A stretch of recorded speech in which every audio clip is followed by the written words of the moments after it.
Hello दोस्तों, कैसे हैं आप लोग। और हम कर रहे हैं OCM का चैप्टर नंबर 9 फाइनेंशियल मार्केट और ये है उसका पार्ट 3। तो चलिए शुरू करते हैं। तो इस वीडियो में हम 2 टॉपिक कवर करने वाले हैं, फिर हमारा चैप्टर ख़त्म हो जाएगा। पहला टॉपिक है ट्रेडिंग प्रोसीजर ऑफ सिक्योरिटीज़, दूसरा टॉपिक है सेबी। तो चलिए स्टार्ट करते हैं। तो सबसे पहले बात आती है ट्रेडिंग प्रोसीजर ऑफ सिक्योरिटीज़ की। तो देखिए, बहुत सालों पहले क्या होता था कि स्टॉक एक्सचेंज में शेयर ब्रोकर्स आते थे।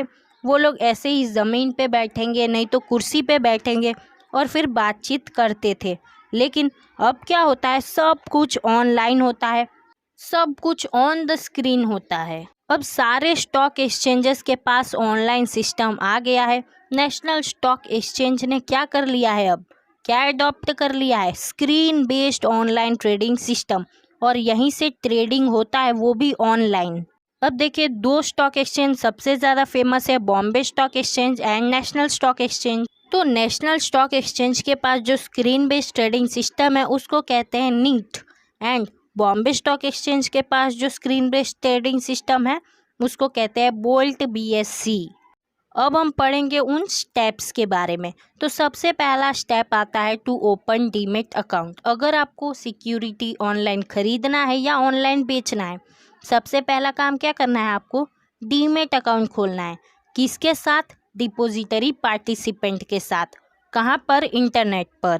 सेकंड आता है ऑर्डर टू बाई सेल। अब जिन भी इन्वेस्टर्स को दिलचस्पी है इन्वेस्ट करने में, या फिर जिन भी सेलर्स को अपना सिक्योरिटी बेचना है, सबसे पहले इन्हें क्या काम करना है, ब्रोकर को ऑर्डर दे देना है और प्राइस भी क्लियरली बता देना है। अब ऑर्डर भी 2 टाइप के होते हैं, पहला है लिमिटेड ऑर्डर, दूसरा है मार्केट ऑर्डर। लिमिटेड ऑर्डर में क्या होता है कि ब्रोकर उस ऑर्डर में देखेगा कि कस्टमर ने क्या प्राइस बताया है, कि उसे इसी प्राइस पर शेयर चाहिए, नहीं तो डिबेंचर चाहिए। उस ऑर्डर को हम कहते हैं लिमिटेड ऑर्डर। सेकंड आता है मार्केट ऑर्डर, मतलब ब्रोकर के पास जो ऑर्डर आया है उसमें जो प्राइस है ना, वो कस्टमर के हिसाब से नहीं है, वो मार्केट में जिस तरह का प्राइस चल रहा है उसके हिसाब से है। थर्ड है एग्जीक्यूशन ऑफ ऑर्डर। अब ब्रोकर क्या करेगा, उसके पास तो ऑर्डर आ गया, तो अब वो स्टॉक एक्सचेंज के पास ऑर्डर दे देगा। फोर्थ आता है कॉन्ट्रैक्ट नोट। अब ये कॉन्ट्रैक्ट नोट क्या होता है, तो जब भी कोई ब्रोकर किसी को सिक्योरिटी बेच देता है या फिर स्टॉक एक्सचेंज से खरीदता है, तब वो एक नोट में ये सब लिख देता है और इस नोट को उसे अपने कस्टमर के पास भेजना होता है विदिन 24 आवर्स। किस लिए? कंफर्म करने के लिए कि सब कुछ सही है कि नहीं। फिफ्थ है सेटलमेंट ऑफ ट्रांजैक्शन। अब जिसने परचेज किया है सिक्योरिटी या जिसने सेल किया है, दोनों के बीच में जो ट्रांजैक्शन हुआ है उसे सेटल करवाने का काम कौन करता है? Bombay stock exchange. सिक्स्थ है payment of amount and delivery of security. अब देखिए, जिस भी कस्टमर ने शेयर परचेस किया है, जैसे ही शेयर उसके पास आ जाए उसी दिन उसको क्या कर देना है, पेमेंट कर देना है। और अगर आप सेलर हो और आपको अपने कस्टमर तक शेयर पहुंचाना है और आपके पास शेयर आ गया है, तो आप तुरंत ही डिलीवरी करवा दो। अब देखिए, जब वो सेलर शेयर की डिलीवरी करेगा ना, उस दिन को कहते हैं पे इन डे।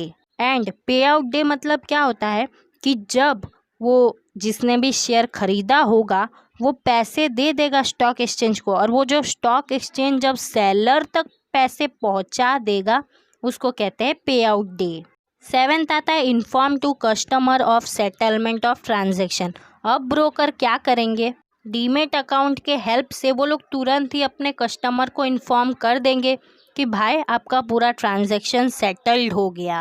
अब हमारा लास्ट टॉपिक आता है सेबी। अब देखिए, सेबी कब एक्सिस्टेंस में आया? It came into existence on January 30, 1992। और किसके अंडर में? तो under securities and exchange board of India act 1992। इसका हेड ऑफिस मुंबई में है, जबकि इसके और भी रीजनल ऑफिसेस हैं कोलकाता, दिल्ली और चेन्नई में। अब ये सेबी आखिर एग्जिस्टेंस में क्यों आया? तो पहला जो इसका मेन मोटिव था वो ये था कि इन्वेस्टर्स का इंटरेस्ट प्रोटेक्टेड रहे, वो इसलिए आया। सेकंड ये है कि सिक्योरिटी मार्केट का डेवलपमेंट हो सके, इसलिए ये आया। तीसरा ये है कि ये सिक्योरिटीज़ मार्केट को अच्छे से कंट्रोल कर सके, इसलिए ये एग्जिस्टेंस में आया। लेकिन मेन सेबी के 15 फंक्शंस होते हैं। चलिए इन सब को एक बार देख लेते हैं। सबसे पहला काम है to regulate the business in stock exchange. SEBI का ये मेन काम है ये देखना कि स्टॉक एक्सचेंज में जो भी बिजनेस चल रहा है वो अकॉर्डिंग टू रूल्स चल रहा है कि नहीं, जो भी गाइडलाइंस है उसके हिसाब से चल रहा है कि नहीं।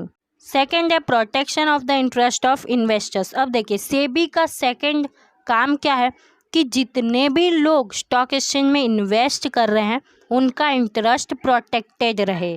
थर्ड है registration and regulation of intermediaries. अब देखिए हर जगह बहुत सारे इंटरमीडियरीज हैं। थर्ड आता है registration and regulation of intermediaries. अब स्टॉक एक्सचेंज में बहुत सारे इंटरमीडियरीज भी होते हैं, merchant banker, share broker, sub broker. इन सब को कंट्रोल करने का काम भी कौन करता है? सेबी करता है। फोर्थ है registration and regulation of mutual funds. अब जो लोग भी म्यूचुअल फंड्स इशू कर रहे हैं उन्हें भी कंट्रोल करने का काम कौन करता है? सेबी। फिफ्थ है to prevent fraudulent trade.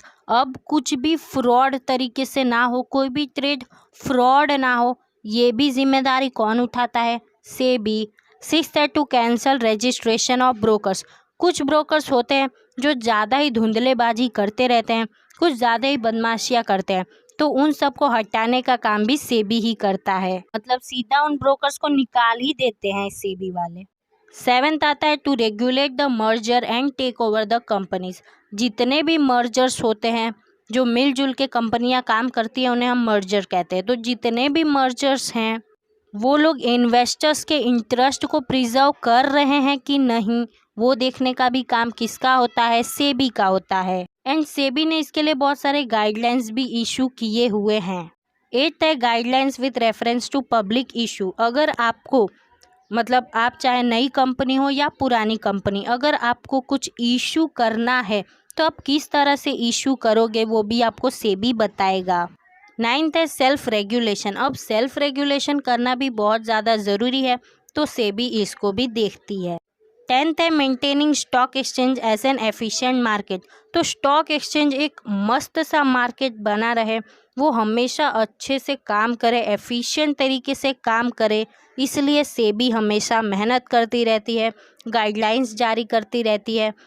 11th है इंस्पेक्शन ऑफ बुक्स। बहुत सारी बुक्स होती है सिक्योरिटीज़ को इशू करने की, डिपॉजिटरी पार्टिसिपेंट की, तो इन सब बुक्स को देखने का भी काम होता है किसका? सेबी का। 12th है monitoring and inspection of stock exchange. ये हमने बहुत बार पढ़ा। स्टॉक एक्सचेंज को मॉनिटर करने का काम कि सभी रूल्स ठीक तरह से फॉलो हो रहे हैं कि नहीं, उसे इंस्पेक्शन करने का काम भी सेबी करती है, और अगर वो लोग कोई गलती कर रहे हैं तो ये उन्हें सज़ा भी देती है।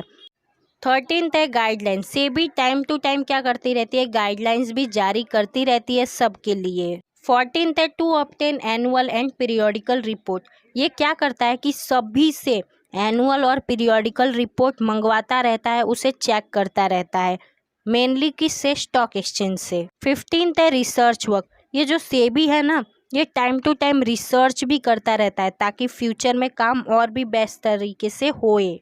तो यहाँ पर हमारा चैप्टर नंबर 9 ख़त्म हो गया। चलिए दोस्तों, फिर मिलेंगे आपसे एक नए चैप्टर के वीडियो के साथ। मैं जा रही हूँ अपने वीडियो की तैयारी करने, आप भी चले जाइए पढ़ाई करने। बाय बाय, टाटा, आओ जो।